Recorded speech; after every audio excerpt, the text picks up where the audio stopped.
And we're back. Hey, Lady Ada, what's this? Hey, everybody, and welcome to Show and Tell, a new special edition. We're trying on some new broadcasting. Well, we have a different location. We're not the Ada Fruit Factory because we have to take care of a kid now. So we're in our tiny New York City apartment, but you can't tell. Which is not that much bigger than the screen, by the way. Like our bed is behind the W here, and this is my closet. That's okay. End.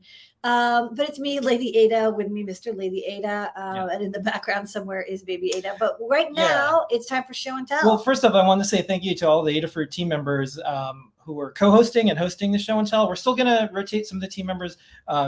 Maker Melissa is going to help us on this one. We're going to bring Melissa on in a second because we might have to bounce really fast. We'll see.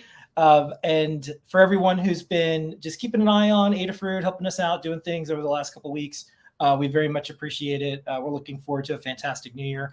This Lady Ada has been making tons of hardware. I get to see it all, and I'm like in the room now looking at this pile of prototypes. So a lot of we'll show things. Some of them.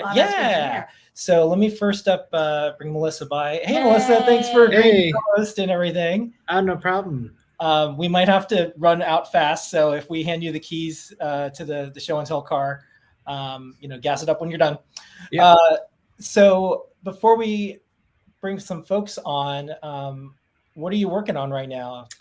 I'm actually working on the circuitpython.org site and adding the ability to just kind of go through a little install wizard and install CircuitPython on your board directly on there for the ESP32 boards. Oh, so using like a web tool that you pick, you navigate to your board and then you say install and it goes? Yeah, like I'm taking the code that I done from that web serial ESP tool and kind of integrating that in so that somebody can easily just install it without having to go through a process. Because for like the ESP32, it's a little bit more involved since you have to kind of go through the REPL to generate all the it's not a Wi-Fi USB settings. Yeah, that's cool. The ability to put the right firmware on a board has been hard. It's kind of like hard. It's been like, remember back in the day when you get like a laptop or something and you'd go to like the Dell support site and you'd have this like thing and you can never get the drivers for your printer. You can never reminds me. You wanted the Ethernet driver for the like FL38621, but you download the FL38624 and now your motherboard IRQ is screwed up and like you gotta just erase everything and start over. And that's what it's like with microcontrollers. Yeah. And we look around, we were like, how hard is it for people to get the right firmware on their devices? It's really hard, especially if you have like more than one board. Even that's hard. So okay, that's cool. Looking forward to it. Where will folks see the first glimpse of this? I had kind of come up with an iteration today, but based on some feedback, I'm working on redesigning it a little bit here. So hopefully sometime in like the next week, they can start seeing something. Okay. And I'll probably put it in a newsletter for folks to try out, and there'll probably be a blog post and more. So, all right. Yay. Thanks so much. Okay, Jeff, let's stick around. Jeff, what you got going on? Well, this is something that is really easy, really simple, but you have to actually do it. So I just wanted to share how excited I am that I finally got around to doing this. So I've got a KB2040 and a time of flight sensor here. So it's an I2C bus going over Stemma QT. And this isn't actually the one that I'm debugging. It's a different microcontroller. But I wanted to look at kind of the low level of the I2C bus in my logic analyzer. And I realized there's this connector here. Normally I would get this out and I'd stick it on a breadboard and run some wires to hook it up to the logic analyzer. But I realized I can just use these. I can just make a custom plug-in 4x2 header using these guys from the store. And then this is a non-standard, it's the Stemma QT size, wrong colors, that came out to female headers. And so you just pop them out, and then you have an end that looks like this guy here. And then you stick them in the housing in the right way. You just need 3 out of the 4 wires because you're not sending power from here to here. And then it's super easy just to debug whichever I2C device and host that you want, because it's just one more connection on your Stemma QT bus. And they always have two. They always have two. So you can daisy chain them. Although, you could get that one with 5 if you needed it that JP was showing. But yeah, I just feel like this is going to be a tool that I'm going to get out a lot and plug it in whenever I'm working with this stuff. And the next thing I want to do is I lost one of my probes. This is what the original manufacturer connection looked like. I've misplaced one of them, and I'm like, wait, I can just make my replacement. The colors won't match what the user interface shows, but the housings and the wires are just really handy to build something up that is a little more self-contained. Yay!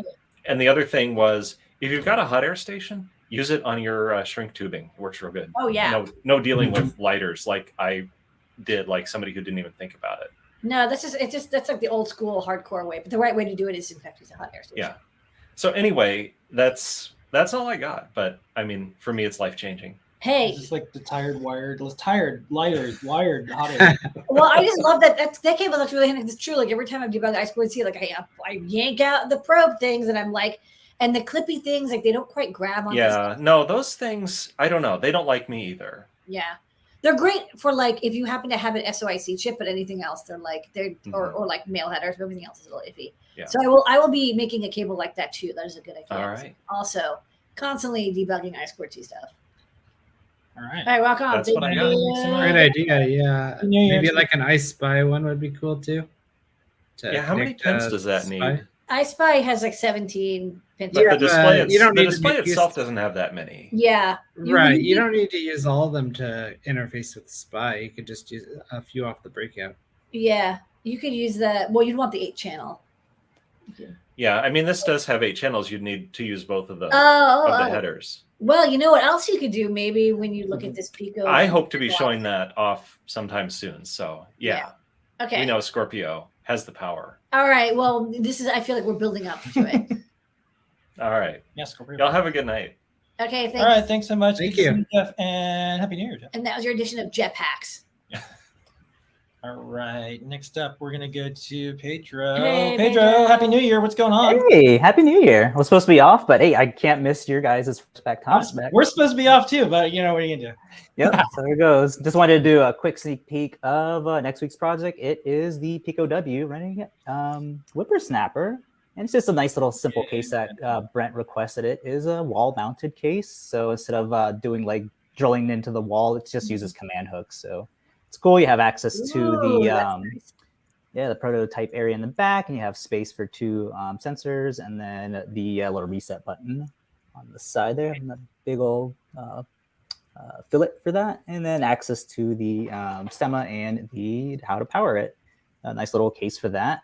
And then no project this week, but we did upload the year in review, so all of our favorite projects from last year, and of course We're gonna wanna show show that off on the Ask one. an Engineer. Yeah. So my favorite one from last year, besides the iBook, because my wife doesn't want to give it up, she's using it right now. I think we posted it like 2 weeks ago. I think you guys saw it. It's the 3D printed the iBook thing with our case that we have in the shop. And then the other one is, of course, what just finally released. This isn't it. This is the one that we 3D printed.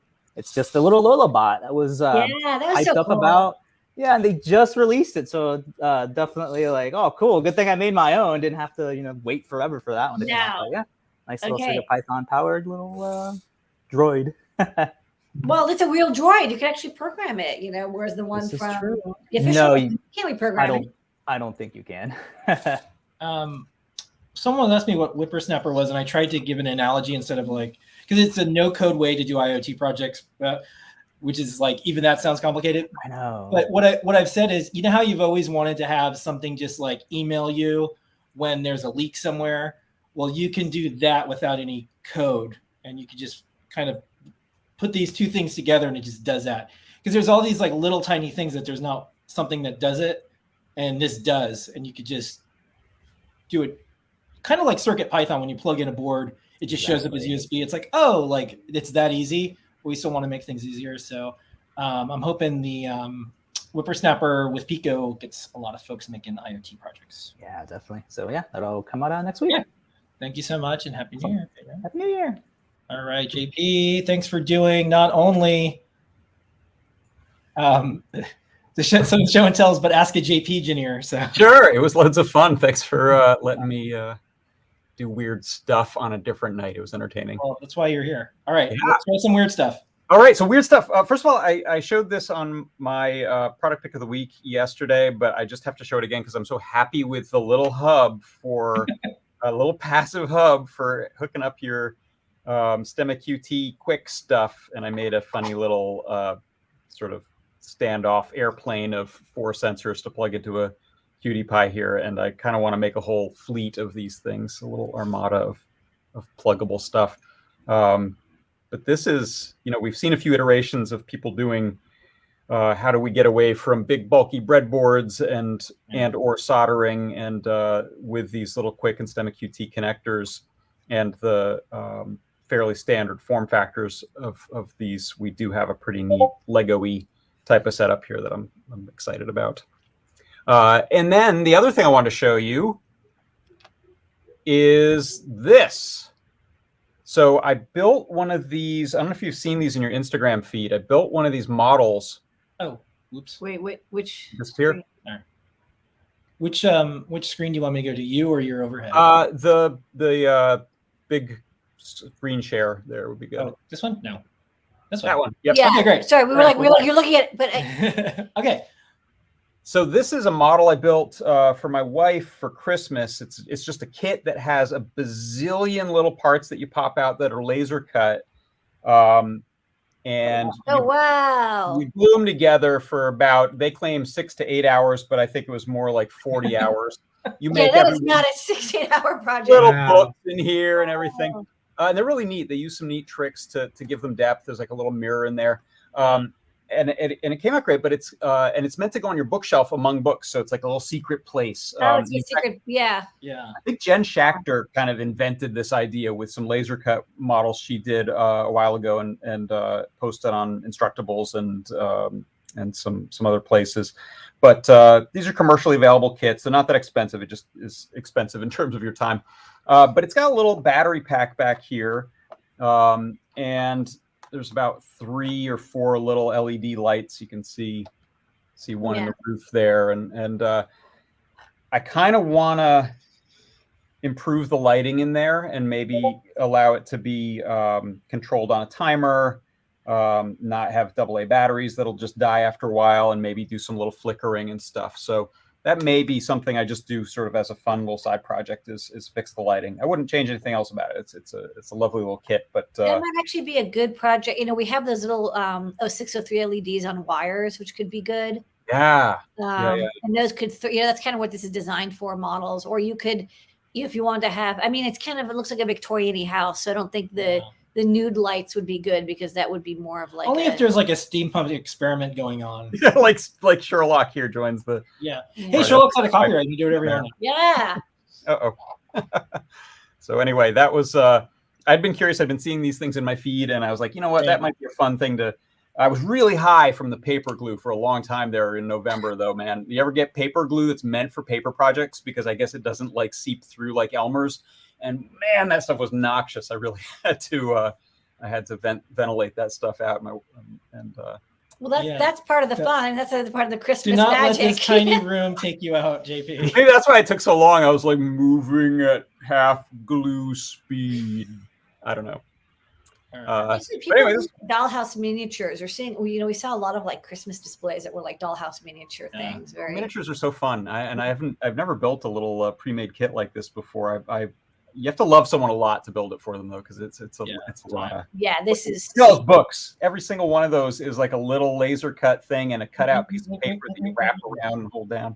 Oh God, it's like a bazillion of those little books. But this is extremely cool. They're gonna have this forever. Yeah, for sure. Okay, maybe let's put a QT Py in there and we'll make the lights turn on and off. Maybe. What's neat is when you see this, there's someone at Disney watching our show and telling them like, oh, we can make a Haunted Mansion version of this. Oh, please do. So, yeah. Right? This is, so whatever makers you're doing on weekends. Don't say that, because Corey Doctor is going to watch the show and he's going to make JP build him one. Yeah. You could do the neat little Peppers, a miniature Peppers ghost. Oh, that would be cool. Oh, see? This is great. I would love to make some miniatures of some of those effects. There you go. Have your own little pocket Imagineer. All right, now I know what I'm doing for 2023. You do a little tiny Hall of Presidents. Hello. Projection mapping stuff. Yeah. All right. Tiny now I just took away 40 hours of your life. Now we know. Now we know where I'll be and what I'll be doing. All right. Coming soon, a bunch of tutorials from JP on little tiny houses. Okay. All right. Well, thanks, JP. Happy New Year, and thanks again for helping us out. You bet. Happy New Year, you guys. Yay. Congratulations again. Yay. Happy New Year. All right. All right, next up is 223 Puppy. Micah. Hello, how are you How doing? you doing? So I have been hard at work on this, the e-fidget. The LEDs are on. Let me fix that so it doesn't go crazy. It is the haptic feedback fidget spinner that I've been working on for, I don't know, since like September, August. And it's, like I said, it's a fidget spinner, has vibration motors on the back. And Do you want us to show your face more than the computer? yeah, I think right now, yeah. So it's basically just a cool device to help you kind of let out your like distraction. I don't know, you know what I mean? And What's the chip that's on there? Is there a chip? RP2040.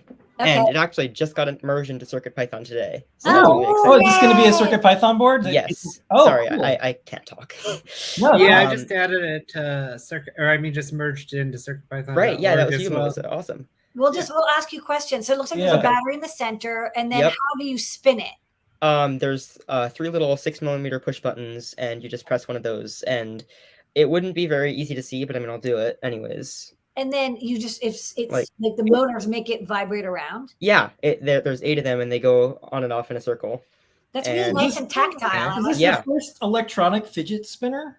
I This is the first. Yeah, this is the first one that uses tactile feedback, which I really Yeah, like. right? Yeah, and I mean, somewhere around my room is version 1, and that the MOSFETs couldn't handle the current of the motors. Mm. I just picked the MOSFETs based on rated current and not rated power dissipation. Oh yeah. Well, you learn a lot as an engineer. That's a big. Yep. That's a big lesson.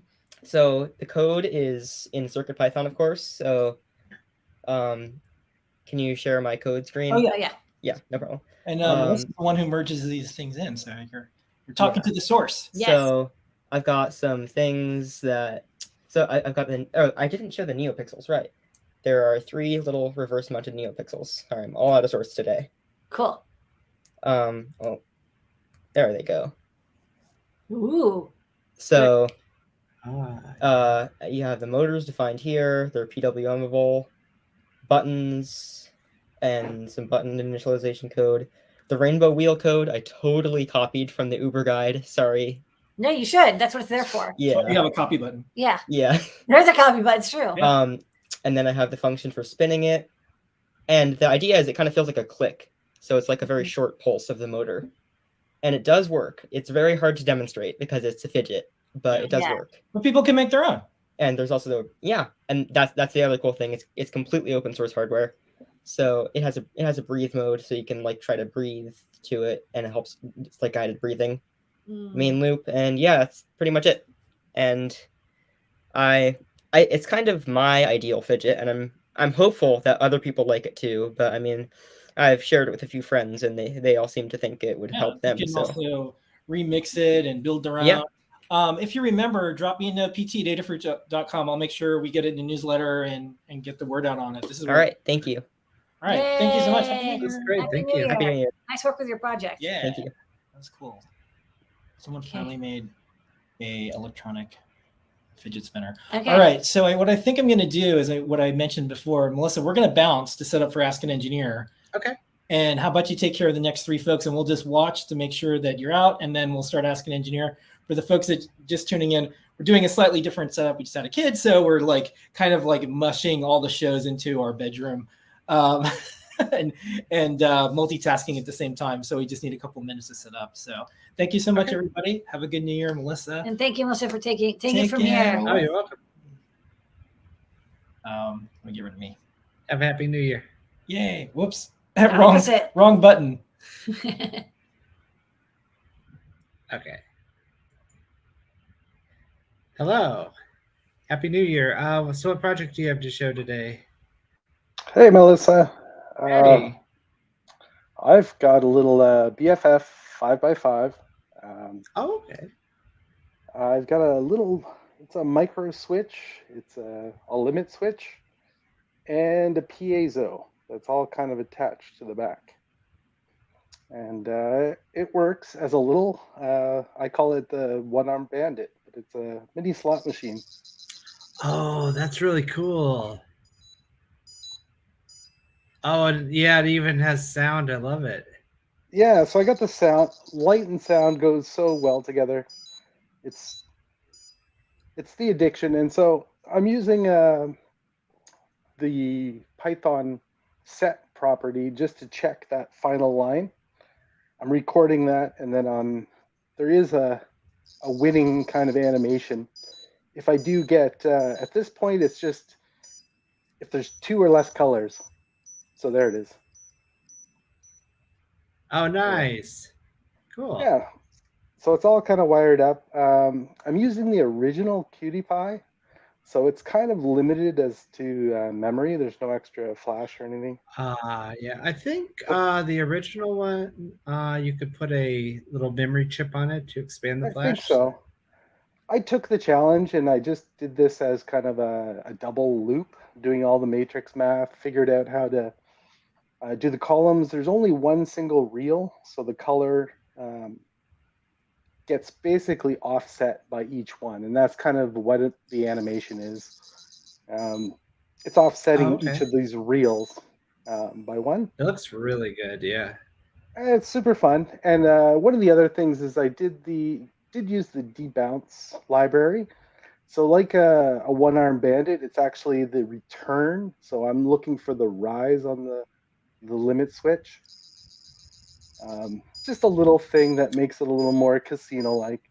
I don't know if this is something that JP wants to put in his little apartment there in the bookshelf to declass. Oh, that would be kind of cool. Yeah, Las Vegas it up. But yeah, that's my project. It's a lot of fun. I was tinkering with the matrix math and the double loop.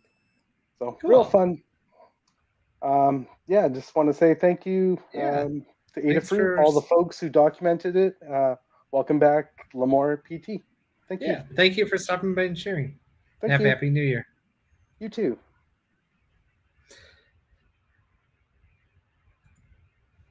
Hi, how are you? Hello, Melissa. How's it going? Good. Could you turn? I think your volume's a little bit on the low side.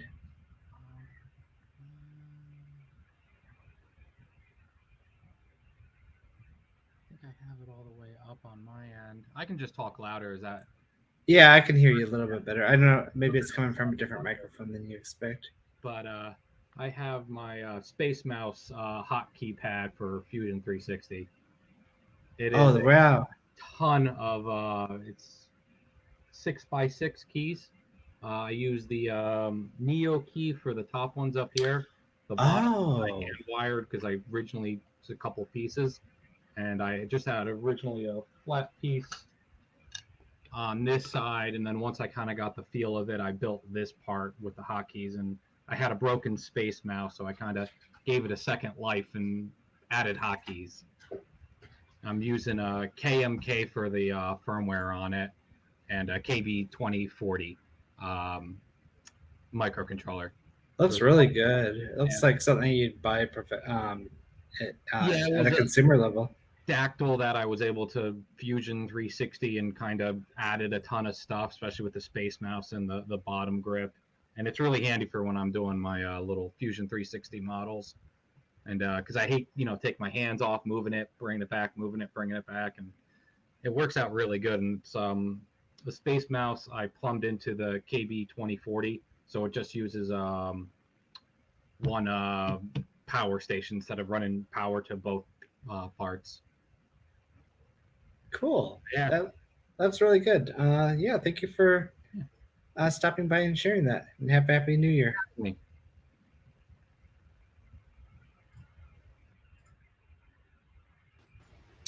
Hi. Hey. You are the last one here, so. Yeah, I finally got in here to do this. So, got another keyboard project. Oh, yeah? But this one's a little older. This is the keyboard off of the Osborne 1. Oh, wow. Okay. But the keyboard interface on the Osborne is just raw access to the keyboard matrix underneath. So I've got a Feather 32 and a custom PCB just to map the pins around. Oh, okay. And now I have a Bluetooth keyboard from 1981. Is that running? What is it running for the software? QMK is the firmware I got on there. Oh, that's cool. Yeah, they did all the hard work. I just mapped some pins and it works. Cool. Yeah, I know Jeff has been doing a bunch of those kind of keyboards as well. That was huge and chunky, and there's actually enough room in this case to hide the entire cable and microcontroller if I wanted. But, are you using that with your computer? Yeah, I've got it paired to my laptop here. Oh, nice. I lent it to a student worker. I think he had it paired to a Mac. Oh, I've had it paired to an M1 iMac to play with. And yeah, it's an old, noisy keyboard. It works. Wow, cool. Well, thank you for stopping by and sharing that. Yep. And have a Happy New Year. Happy New Year. And I think that is it for Show and Tell. Stick around for Ask an Engineer that starts in a few minutes. And that will be with Lady Ada and PT. And that starts at 8 o'clock Eastern Time. And thanks for watching.